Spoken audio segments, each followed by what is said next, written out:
Assalamualaikum warahmatullahi wabarakatuh. Selamat siang, salam sejahtera untuk kita semua. Om Swastiastu.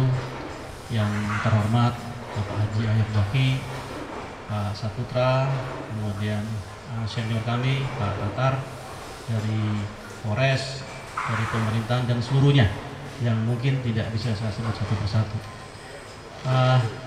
Yang pertama Pak Kakor Bimas selaku pimpinan kami menyampaikan salam, kemudian beliau juga menyampaikan mohon maaf yang sebesar-besarnya karena tidak bisa hadir dalam acara ini.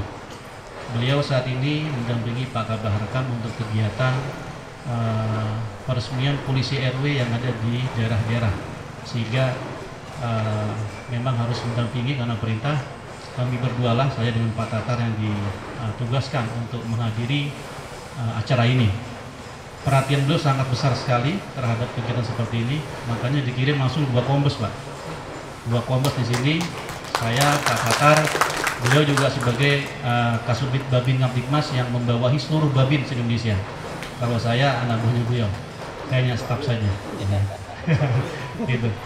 Bapak Ibu sekalian, Korbimas dalam hal ini sangat mengapresiasi dan memberikan penghargaan yang sangat tinggi kepada seluruh mitra Korbimas, terutama FKDB, kemudian juga Pak Saputra yang berhasil menciptakan satu pupuk yang memang sumber dayanya itu terbesar di Indonesia.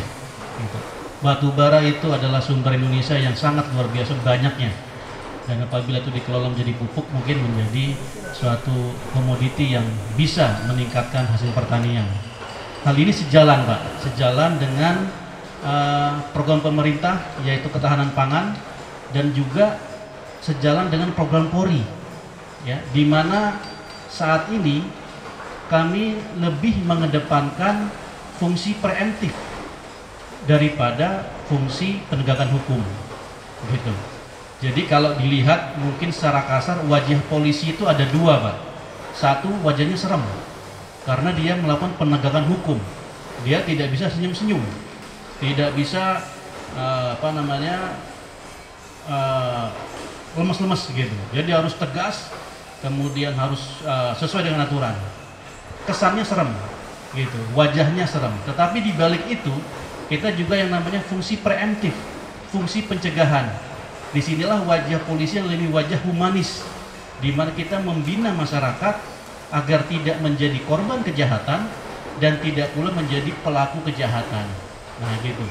Nah sekarang ini masa-masa sebelum Pak Kapolri ini kita polisi lebih heavy-nya kepada penegakan hukum, gitu. Fungsi preemptif, fungsi preventif itu cenderung ditinggalkan oleh kami.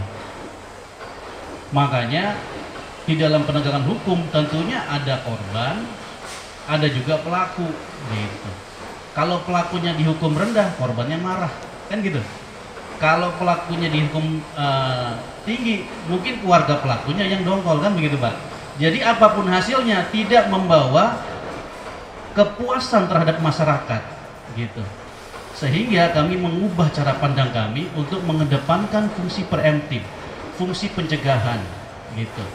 Sekarang kami tanya, Bapak Ibu sekalian, lebih baik jadi korban kejahatan kemudian pelakunya ketangkap, atau terhindar dari kejahatan? Mana yang lebih suka? Terhindar dari kejahatan, kan begitu? Nah, semua orang yang saya tanya di mana-mana seperti itu. Nah, makanya fungsi preemptif ini kami kedepankan, gitu. Nah, fungsi preemptif diemban oleh Korbimas dengan seluruh perangkatnya sampai ke desa, ya. Dari Babin Kamtibmas, dari penegakan pembinaan satpam dan lain-lain. Itu tugasnya adalah untuk mencegah masyarakat untuk menjadi korban maupun jadi pelaku.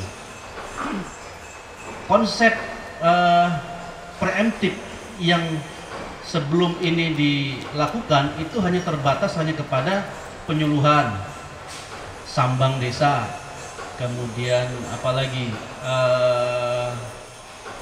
penyuluhan tatap muka, begitu. Nah, ternyata konsep ini atau cara bertindak ini tidak mampu uh, tidak mampu untuk menekan yang kami harapkan tadi, menjadi korban atau menjadi pelaku. Logikanya begini, ada seorang bapak yang anaknya sakit, kemudian dia tidak punya uang, perutnya lapar, keluarganya butuh nasi, butuh beras untuk masak. Datang seorang Babin Kamtipmas menceramahi, Bapak jangan mencuri ya, itu bertentangan dengan hukum, dengan agama, tapi perut lapar. Di depannya ada Indomaret, nggak ada yang jaga, anaknya sakit, butuh obat, kan begitu. Mampu nggak itu perkataan dari Babin itu untuk mencegah niatnya tidak mencuri di Indomaret? Kalau imannya tinggi, mungkin bisa. Tetapi kalau imannya tidak tinggi, bodoh amat lah. Anak saya di lapar lagi sakit, sudah, yang penting saya keluarga dulu, mencuri, kan gitu. Logikanya begitu. Sampai berbusa orang itu, Babin Kamtipmas, orang Bimas ngomong, kalau keadaan masyarakat ekonominya masih rendah, masih kelaparan, tidak akan masuk. Begitu. Makanya kami rubah cara bertindak kami, ditambah dengan namanya social engineering, Pak. Rekayasa sosial. Nah, inilah yang didukung oleh Pak Aye, Pak Saputra ini berusaha untuk meningkatkan produksi pertanian, sehingga produksi pertanian itu bisa meningkatkan derajat ekonomi masyarakat. Kalau dia sudah kenyang, tidak akan dengan sendirinya tidak akan melakukan kejahatan. Begitu. Memang hal ini butuh waktu panjang, Pak. Butuh waktu panjang, butuh biaya besar, dan butuh effort yang sangat luar biasa, dan dukungan dari masyarakat serta instansi lainnya. Tetapi paling tidak kami dari Korbimas sudah melangkah mencapai tujuan tersebut. Begitu. Kami dengan KDB sudah beberapa kali melakukan kerjasama. Kita tanam jagung di Sukabumi, Pak, ya Pak Jaki ya. Pas itu zaman Pak Kakornya Pak Suwondo, sekarang beliau jadi Kapolda DIY. Itu dia ikut nanam, kemudian pada saat panen beliau datang lihat mana yang gua tanam kemarin. Nah ini beliau metik sendiri jagungnya. Kemudian kami bikin pertanian juga jagung juga di NTT, di Kerom juga. Nah itu tujuannya apa? Untuk meningkatkan kesejahteraan masyarakat gitu. Kami kerjasama dengan PLN membuat penggunaan faba namanya, fly ash dan bottom ash. Jadi kalau di PLTU itu, Pak, dengan bahan bakarnya itu batu bara, dia menyisakan residu, namanya faba, fly ash dan bottom ash. Ini sangat berguna untuk pembuatan paving block, campuran semen dan lain-lain. Nah itu kita kerjasama dengan PLN membuat pelatihan, kemudian di beberapa tempat sudah ditempatkan atau didirikan pabrik-pabrik semen dari faba ini. Nah tujuannya apa? Biar masyarakat bisa memanfaatkan faba itu dijual, meningkatkan taraf hidup masyarakat. Nah gitu. Jadi memang usaha-usaha dari rekan-rekan semua ini sangat mendukung dari program-program pemerintah maupun program-program Polri. Akhir kata, kami sekali lagi menyampaikan rasa terima kasih yang sebesar-besarnya.